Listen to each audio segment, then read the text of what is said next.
Hello, welcome to Dance Moves People, a podcast from Fabric. It's a short series of chats between Fabric artists, friends and collaborators to celebrate the launch of our 10-year strategy.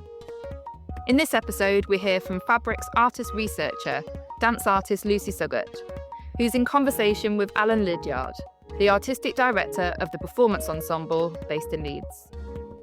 Alan makes work with older artists, and in this chat, they spoke about his making process, adapting and changing to older bodies and older people's needs, the importance of rest in the rehearsal process, and Alan's particular interest in developing a centre for creative ageing.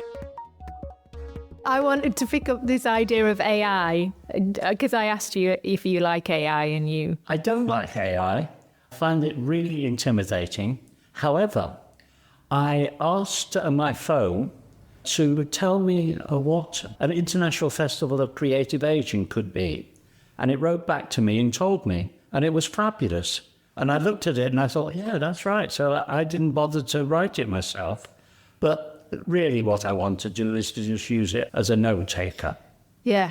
I realise I'm quite analogue, actually. I haven't been able to embrace technology as much as I see some people, and I can see them swimming in it, and I'm just like, I just find it incredibly alien. It's not intuitive. I guess maybe there's something about, I can't feel it. I can see if it can save you time, but there's also, sometimes I really like the fact that sometimes writing an email can take me like 3 hours, and that I've really like screwed and thought about it. And, you know, it's been painstaking almost. And it makes me think about, I don't know, those moments or those things, I guess, in all sorts of practice that you can't really explain. I'm still pretty bad on a laptop, so I type with one finger. Great. And it takes me hours to write emails. And I would like to be able to talk into a machine and it suddenly presents everything that I've said, but I can't quite cope with that. So I like the idea of writing things down with one finger. And it's part of the creative process, I suppose, you know, it's part of making it. So, yeah, I don't know if I'll use it, but I definitely would like to be able to not have to take notes when I'm in a meeting. Mm-hmm. Do you still use a pen to write? Yeah. It's very interesting because in my work, what I do is I give everybody on the first day of a project a book and a pen, and I ask them to write everything that they want. I'm doing a piece at the moment which is called Written on a Clean Sheet of Paper. So that's basically what the project is. You take a clean sheet of paper every day and you write on it, and you've no idea what is going to come out, but you write. And at the end of a week or the end of a month, you've got an incredible connection of interesting things to discuss with people and to make into a piece of theatre. So I use that a lot. But I don't do it myself. I type with one finger. I have a cupboard at home full of notebooks, plain notebooks. And I think the last time I counted, I had like 130 of them that I just can't throw away. But actually, when I look inside of them, I made myself look through them. I realised there's shopping lists, to-do lists, and then the odd nugget of creative inspiration, but mostly a collection of thoughts, but I somehow can't part with them. They've become a huge part of the creative process. In fact, to the point that I will only buy the same notebook so that when they're on the bookshelf, they match. Yeah, they look like important or significant. And the first pages, I always notice, are quite neat. And then as I get to more and more, it just becomes a kind of a scrolling mess. I think that's fabulous. I admire that tremendously. I think it's a really, really good way to work. It's capturing moments, isn't it? Yeah. And it's sometimes very difficult to capture moments in this kind of busy world we live in. But if you have to write something down, it's captured forever. And if you put it in a bookshelf like you do, and it's there, how many did you say? 150? Something like 130, yeah. Well, I take my hat off to you. Yeah. But I also have to carry it around with me wherever. Yeah. In the books all over the office. I've no idea what, and I haven't looked at them since we wrote with them, but I should try to put them into some sort of shape. Yeah. when you were talking about the kind of task that you present people with a blank piece of paper, it really made me think about the permission to not know. How important that is in the creative process, but how difficult it feels in the world that we live in, or the kind of the administrative world that we live in, how we need to know. And I just wondered I don't know if you had any thoughts about I do. I'm very worried about meaning. So I'm very worried about having to make a piece of work about something or discuss anything, actually. So I try to create structures for myself in order that we do something, and then through doing it, something emerges that has some kind of meaning to it. So for years and years and years, I do this workshop, this exercise, which I call slow walking. And basically, people go through a kind of meditative process and then very slowly walk forward and then make some decisions about going back to the chair that they were sitting in, and then decide not to go back to the chair they're sitting in and move forward again. And then suddenly at the end of the exercise, they either say, I wish, or I remember, and they wish something or remember something, but they don't tell me what it is. And this exercise I have been doing for 35 years. And I've done every morning with the ensemble company that I ran in Newcastle, this one exercise, which lasts 5 minutes, 32 seconds, and it's to a piece of music by Liliana Butler, who's a Serbian gypsy, and they just walk slowly, and they present themselves to the world, and they present themselves to the audience. And after they've done that, they're ready to work and explore something, and imagine something, and think about meaning. But until we've done that, I don't want to even talk about. So I don't sit round a table that you would as a play and go, well, this play is about. I would hate that. You know, it scares me. How can I say what something's about? You know, I don't know yet.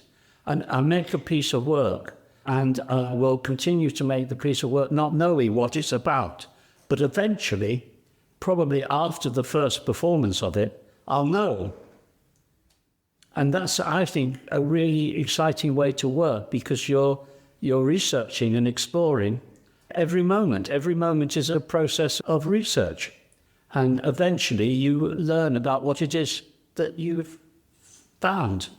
When you talk about it, it sounds kind of exhilarating, because there's a sense that you have to trust the process and this sense of not knowing, free falling. And it really resonates with me as a dance artist, because I am committed to moving every day, but in a non-traditional, non-conventional way of, I don't know what I'm going to do. It's not like I'm going to go and repeat steps, or I'm going to go and learn something. I mean, I was a terrible dance student because of that, because I didn't want to copy. I didn't want to repeat or know how to do something. I wanted to constantly find something or just articulate this incredible material that we have, which is called a body. So the idea of committing every day to moving feels fundamental, but also feels really radical, actually, in terms of giving yourself that time to just kind of commit to, before we even talk about anything we're going to do, we're going to move. I think that's why I like dance. I think that's why I like dancers. You know, I grew up as an actor, and we did plays, you know, and I didn't enjoy them. I'm a theatre director. I work in the theatre, but I don't enjoy plays. I don't like people learning dialogue, pretending to be somebody else, and shouting at each other across a table. It doesn't make any sense to me. But to see somebody move, and to see the way that they move, is, I find, exhilarating. So when I started becoming a director, I was working in Loughborough in the East Midlands, and I was part of an organisation called the Emma Theatre Company, and next door to us was the Emma Dance Company. And I thought, dancers, well, you know, load of rubbish, what they're doing, what, you know, it can't be very interesting. Anyway, and then, you know, I would roll my own cigarettes and nod and do plays about motorway service stations and things. And I thought this was fantastic, but actually I suddenly entered this dance studio and saw a dance company making dance. And I thought, God, this is extraordinary. This is really beautiful. And since that time, I've always loved dance, and I've always worked with dance in the pieces of work that I do. So I don't make plays, I create pieces of performance. I don't like actors, I like performers. I make work with performers that is created by those performers in the rehearsal room, and whatever happens in that process is how we make the piece of work. So I'm with you in terms of the dance aesthetic, if you like, is the way in which I create work. But it's a theatre piece, and it has got people speaking, but it's a dance piece. And I work with choreographers, and I work with people that work in dance, and I work with dancers more than I work with actors. Mm. It's fair to say that you've been doing this for a long time. Sure. And that at some point I've noticed that performance or theatre or alternative sort of modes of making theatre and performance have gone through, again, many iterations. And I guess 60s and 70s it was called community-based theatre or performance, and then the notion of participatory work. And now I think we're in a world where it's called co-creation. So just because you've spanned and you're still so active in making and being an artist, what is it about making with people, or are there certain conditions that support that making with, or this breaking out or this rupturing of maybe sort of traditional forms of theatre about, you said this idea of disliking pretending to be someone. So again, this shift to an experience-based practice. Well, I used to love people pretending to be somebody else. I started at Harrogate Rec, and there were French windows in every set and the drinks cabinet up to the age centre, and somebody would rush in with a tennis racket and say anyone to tennis, and I thought it was fabulous. But then I discovered fringe theatre, and I went to London, and I was at the King's Head in London, and it was all political, and it was all about gritty stuff. And then I realised that actually none of it was touching me anymore. It wasn't making me feel interested in what was happening in front of me. But what was making me very interested was the people around me on the streets, people that you just bumped into. And I started looking at people and thinking about their lives and what's their story. And that started me going into another direction, which was about collecting stories.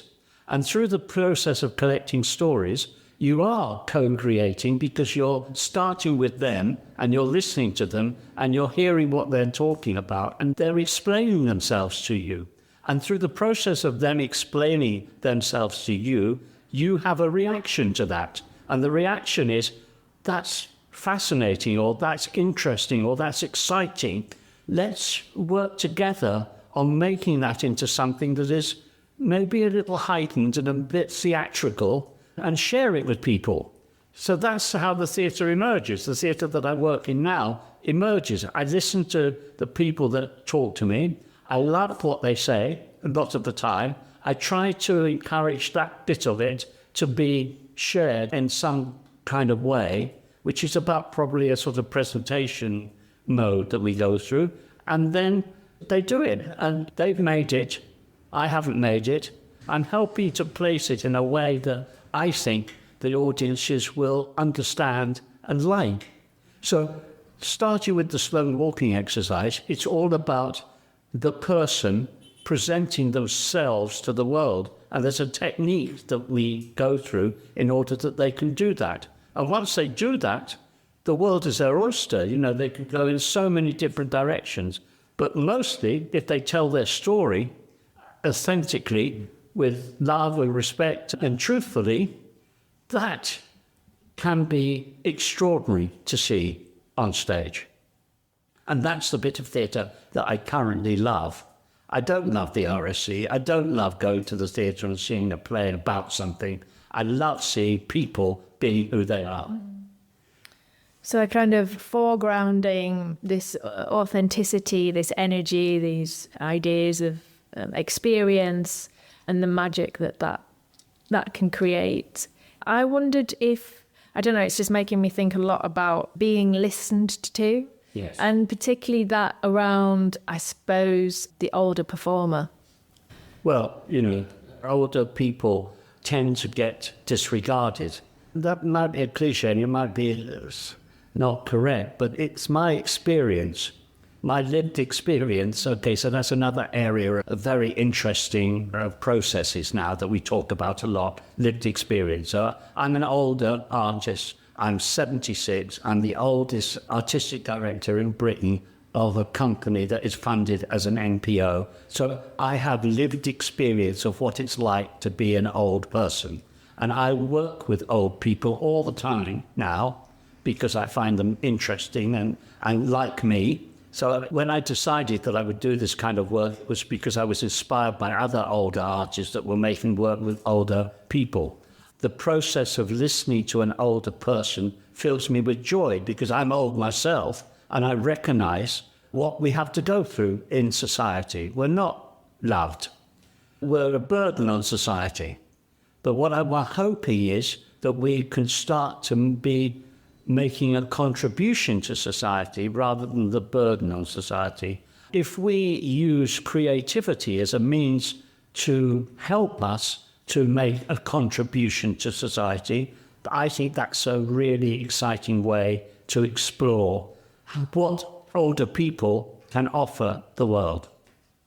There's those two words, the contribution versus burden, I think feels so relevant, I think, in our society or in the situations that a lot of people find themselves in as they sort of pass through life and time. I can feel it. It feels palpable at times. I've just spent a couple of nights with my mum, who is a similar age to you, a bit older, and I can feel her anxiety as an older woman, particularly in the north of England, and basically what her world feels like it's doing. It feels like it's shrinking and shrinking.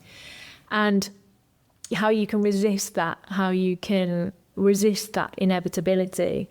And there's something about these creative acts that seem to be offering a way through. And I'm interested, I guess maybe why I'm interested in dance and movement is it's a bit like the water of life, the water to the stoniness or the obstacles that inevitably sort of seem to appear in anyone's life, regardless of circumstance. You know, to live a human life is to endure many obstacles. Even I feel that pressure. I feel that sense of time running out, or I've missed something, or I hadn't done this, I've escaped that, I've not done this, I've not done enough of that. Feeling the exhaustion and how to continue a creative endeavor and artistic practice, especially in the consistent change and the difficult change that we find ourselves. And I guess because you have this backstory or this understory of continuation, I'm just wondering, like, if there are any defining moments. I've always had a lot of energy. I'm very, very lucky. I'm able to sleep easily. So I can sleep anywhere. And when I wake up, I have energy.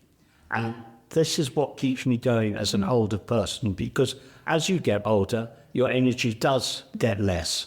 And I do get confused. And I don't remember where I've left things. And I need a lot of help in my daily life, just to, where's my keys? Where's my glasses? What am I doing now? What's my next appointment?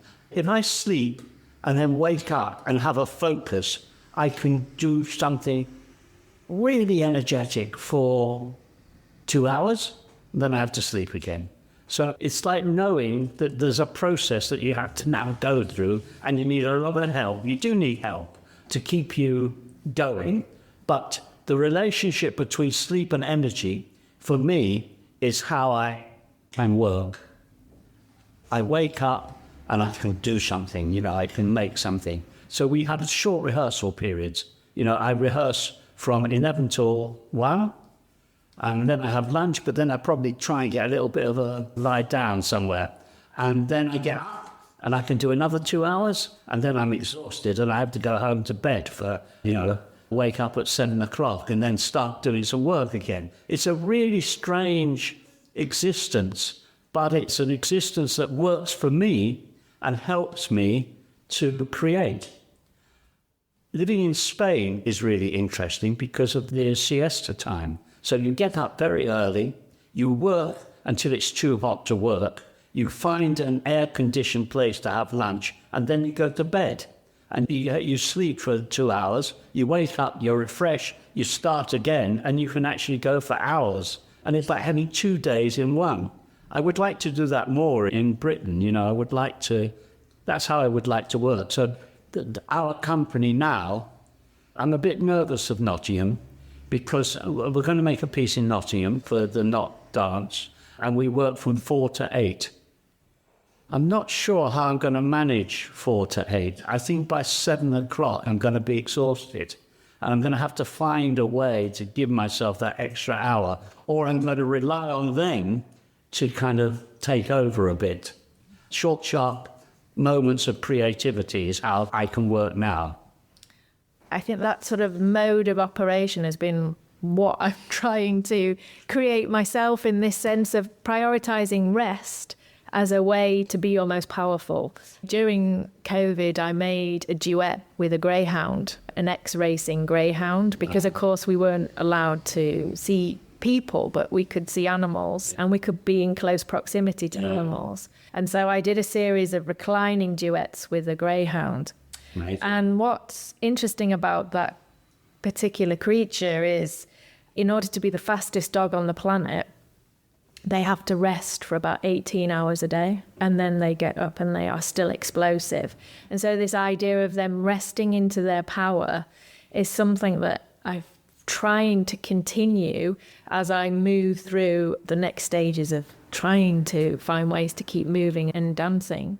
And this idea of we've got to fill 8 hours a day with creative activity, it just feels like such an outdated mode and model of being, and also excludes so many people and so many things that you can do. When you talk about this lived experience and all these different stories that come together, we need to live as well. We need to live, we need to breathe, we need to see, we need to feel, and that has to somehow, our way of being supported to be creative needs to be different. It cannot fit into this model, and particularly this Western model, and even, I guess, a UK model of, the working day is this.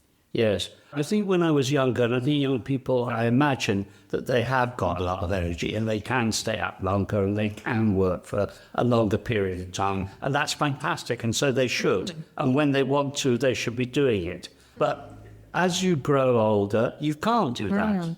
The idea of an 8-hour day and that kind of way that you were describing the work mode that we take on in this country, I don't think is good for older people, but I think older people could make an amazing contribution to the workplace if they were allowed to do 2 hours in the morning and 2 hours in the afternoon and maybe 2 hours in the evening. So they might do the same length of day, but they do it through little short, sharp shots, short moments, and then they can have a sleep, and then they can get up and they'll feel strong and able to do something else. Yeah. My energy levels as a person, and again, I guess it's also that strange thing of it's so individual, isn't it? It is. Because everybody's body is completely different and everybody's experience of walking through the world is different, but yet we have this need for connection and collective experience, and we want that, but it is also quite difficult because it can feel quite oppressive at times. I remember I got quite ill when I was 18, and I was diagnosed with post-viral fatigue, a kind of like temporary sort of ME. And I remember being so shocked at how tired a person could feel. And then at the same time being at that point where I was supposed to have loads of energy and supposed to be doing all of these things that 18-year-olds can do and be out in the world, and just not being able to participate in that. But also wanting to continue in a highly physical job, like just finding that was the only thing that made sense to me, is to move my body in the way that I want to move it. And so just finding ways to work with, I guess, energy systems. So when you feel like you've got energy, you can work with it. And when you need to rest, you rest. So I guess it's this thing of being able to listen to yourself and respond to those patterns but even know that that's a possibility, because again, there just always feels like, oh, well, if you don't do it like this, if you're not going to commit to this, if you're not going to work and be productive for 10 hours a day, then you can't get involved. And I suppose I'm interested in how we can change structure. I guess it's always that thing that art can't change the world, but actually there are things that we can do, which is, I think, in how we organise time, how we gather people together, how we spend our time with each other. That can be something that we can say, actually, this is really important, this works, like, let's try and make it happen more. I think it's about also the places where we do the work. If you're working in an office, it's set up for you to work in a particular way.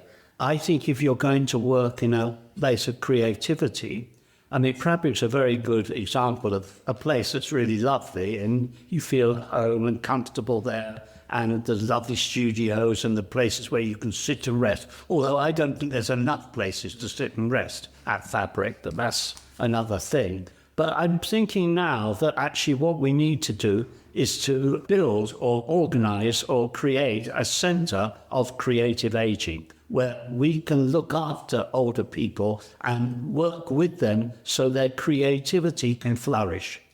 And I think that's a different sort of building than the buildings that most community art centres work in now. There's something about, taking over a room that isn't sorted out for your needs, it's somebody else's room to do something else, isn't good for creativity, and particularly with older people's creativity. So we need rooms in which older people can feel comfortable, that there's enough seats for them to sit, that they can get up and they can have water at any moment that they want it, or they can leave the room and go and lie down somewhere, or sit, or go in the air, have some air, and make everything work, the rooms work, for the development of the creativity that you're trying to engender. And I don't think there's any building that I know that is quite like that yet. So I want to create a centre for creative ageing, ideally an international centre of creative ageing, because I don't want people to get stuck in their isolated areas. I want them to always be looking at the world, and I want the world to be looking at what's happening in this little centre. It's about collaboration, it's about openness, it's about creating a space which is perfect for our needs. And actually, most of the time, the space is never perfect for our needs. I don't know, just hearing you talk then, I'm just like, yeah, where is it? When can it start?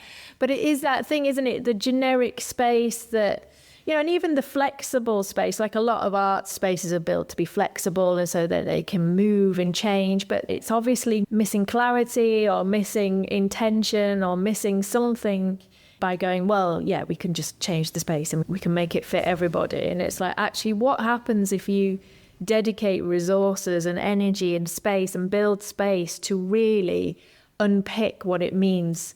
Fabric needs a canteen for the time that we can sit and have a little cup of tea, or I mean, there is a kitchen, but it's not quite the same. You need somebody kind of looking after you when you need a cup of tea or you need a sandwich or something. So a canteen, a place to rest, bedrooms. If you're waiting in an airport, there is always a little place you can go to lie down, if you've got a long wait for a plane. I think we should have that in creative centres where older people are working, that they can just go and lie down for a bit and just get their energy back. And then they can go and have a nice salad, that somebody's making for them. I know this is ridiculous, but I think it will really create a sense of creativity. It will give that person much more than it's a carpeted floor and we're moving all the chairs out of the way so we can do a little bit of dance. And it doesn't work because you're exhausted by the time you've moved all the chairs out of the way and the tables, and the carpet is not the best place to do dance. You need a good floor. Yeah, I think it's about this creative caretaking that is something that, if we were to think about, well, what could we do right now to sort of embody that caretaking in how we work with people and when we go into buildings, suddenly I immediately think about that, well, your role would shift. If I was to work in this Centre for Creative Ageing, you know, it would be like my understanding of how my practice would shift to support that experience and that work. In the last couple of years, I did take a job in a local post office, and it was a community post office and a community hub. And just going back to sort of basics of serving customers and doing something quite practical or helping people with something that they really needed to do, really functional, whether it was buying their newspaper or sending a letter or paying a bill. Again, it's sort of something that's beginning to inform a kind of choreographic practice or a choreographic thinking around, your interactions, the notions of hospitality, or how do you host people when they come into a building?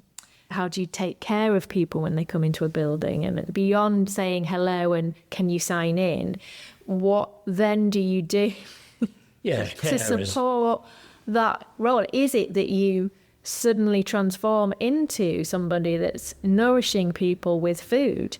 Is it that you are making sure that there are appropriate places for rest? Again, underpinning nutrition and rest as the foundations for creativity and contribution, and recognizing where contribution is not always about a particular type of growth or activity or profit. A contribution can be multidirectional as well. And also, there's places where conversation can happen as well. And in a way, this is very nice. You could set up a little room where there can be a conversation that can happen between two people, and it can be recorded, and it's there for, to support the creativity.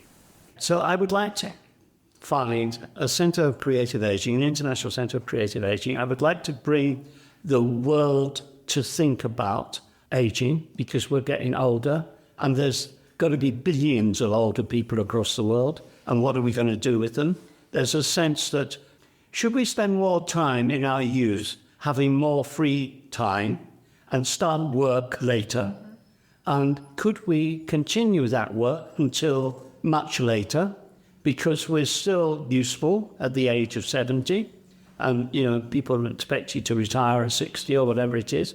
So maybe there's an extra 10 years at the beginning of life where we're free to explore much more and not expected to get work immediately. We're 20. We start work at 30 and we work until we're 70, and then we've got this amount of time where there's lots of centres of creative ageing where you can go and be creative, and through being creative find happiness, because there's a definite equation between feeling creative and feeling happy.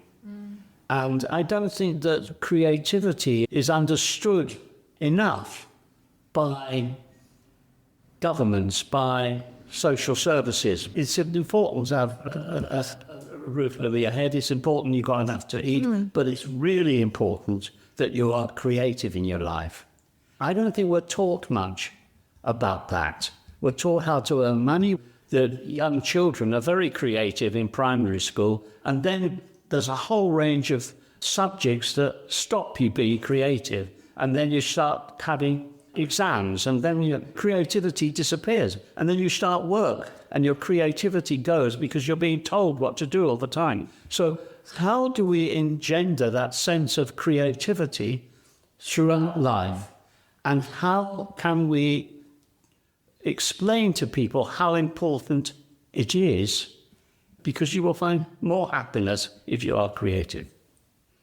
Yeah, and it makes me think about how we are able to use our time, how we are able to structure it, this sense of being forced into positions, circumstances, situations that in a way stifle that creativity.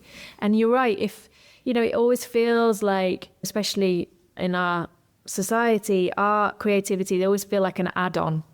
They're an added benefit, rather than something that is fundamental, something that is central to the human experience. It's if you're lucky enough, it's like seasoning.